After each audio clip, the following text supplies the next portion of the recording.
1 warning. The preceding was a test of NOAA weather radio station WXL-46's warning alarm systems. During potentially dangerous weather situations, specially built receivers are automatically activated to warn of the impending hazard.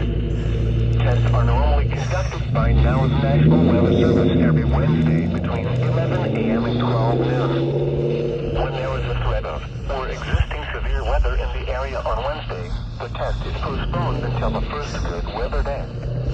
Reception of this broadcast and the warning alarm will vary from place to place. This variability, normally more noticeable at greater distances from the transmitter, will occur even though you are using a good quality receiver in perfect working order. The warning alarm will be activated for watches and warnings affecting the following counties: Christian, Dade, Dallas, Douglas, Greene, Laclede, Lawrence, Polk, Stone, Taney, Webster, and Wright. This has been a test of the NOAA Weather Radio Warning System. We now return to normal programming.